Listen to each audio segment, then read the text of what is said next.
Welcome to the Genius Factory. Enjoy the video. In this video, I will explain how to make chocolate chip cookies. First, gather your ingredients. You'll need all-purpose flour, baking soda, and a pinch of salt. For the wet components, have softened butter, both granulated and brown sugar, eggs, and vanilla extract ready. Don't forget about 1 1/2 cups of your favorite chocolate chips to complete the mix. Next, let's mix the dough. In a large bowl, cream together the softened butter with both the granulated and brown sugars until the mixture is light and fluffy. Beat in the eggs one at a time, ensuring each is fully incorporated before adding the next. Then, stir in the vanilla extract.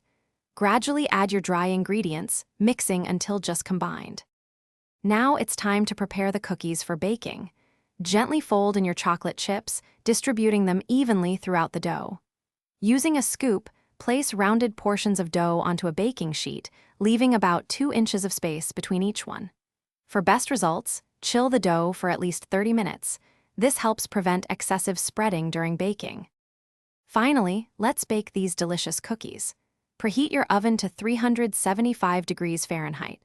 Place the baking sheets into the preheated oven and bake for about 9 to 11 minutes, or until the edges are golden brown and the centers are still slightly soft. Let them cool on the baking sheet for a few minutes before transferring to a wire rack to cool completely. Enjoy your homemade chocolate chip cookies. Thanks for watching. If you found this helpful, don't forget to like and subscribe.